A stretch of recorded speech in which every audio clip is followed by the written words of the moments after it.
안녕하세요. 반갑습니다. 신유아입니다.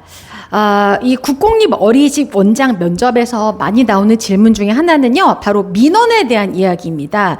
학부모의 민원이 들어왔을 때 지원자분은 어떻게 행동을 하시겠습니까?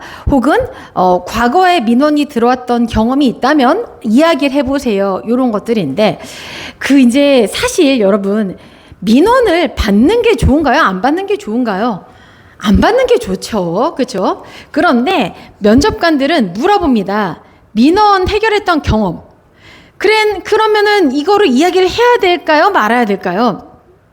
솔직히 내가 민원의 경험이 있었다, 민원을 받았다라고 했을 경우에는 이야기를 해주시는 게 좋고요. 민원을 받지 않았다, 지금까지는. 근데 민원을 받을 것 같다 할 경우에는 이렇게 예를 들어서 설명을 해주는 게 좋습니다. 자, 그럼 일단 첫 번째, 내가 그동안에 원을 운영을 하면서 민원을 받았었다. 이럴 때는 이렇게 대답을 해주셔야 돼요. 그걸 어떻게 내가 해결을 했다. 그리고 그때 나의 판단은 무엇이었다. 그래서 결과물이 굉장히 좋았다. 이런 식으로 전달을 해 주셔야 하는 거고요. 그리고 지금까지 민원은 받지 않았지만 면접관의 질문에 민원이 발생했을 경우에는 어떻게 해결하시겠습니까? 라고 묻는다면은 그때는 여러분들이 미리 준비를 하셔야죠. 여러분 한번 대답해 보실래요? 민원이 발생했다. 그러면 어떻게 대답을 하시겠어요? 면접관이 물어봅니다. 민원 발생했을 때 어떻게 대응하시겠습니까? 자, 그러면 저는 어떻게 신속하게 대응하겠습니다. 이렇게 하지 마세요. 그리고요, 제가요, 너무 속상한 게, 이 학원에서 제가 이 질의응답이라던가 이런 질문들을 좀 드리면은요, 선생님들의 과반수 이상이 챗GPT나 제미나이를 통해서 돌려서 제출을 합니다. 과제를. 그러면은요, 여러분, 떨어지고 싶으면은 생성 AI를 활용을 하세요. 그러면 이 생성 AI를 활용하려면 어떻게 하셔야 되냐? 나의 경험을 넣어서 프롬프트를 작성을 하고, 그리고 대답을 해야 되는데,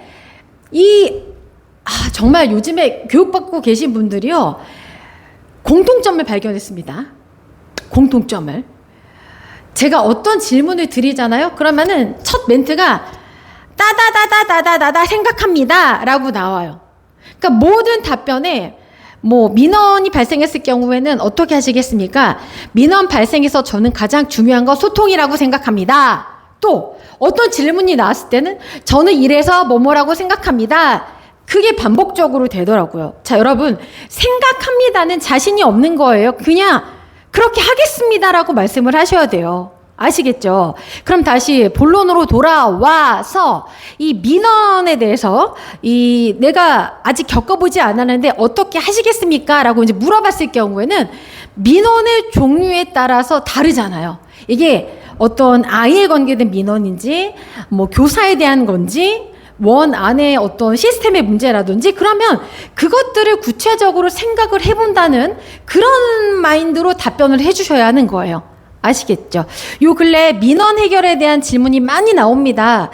준비를 제대로 하셔서 국공립 어린이집 원장 면접장에 딱 갔을 때, 저거 내가 미리 준비했는데? 라는 생각으로 답변 잘 해보시길 바라겠습니다.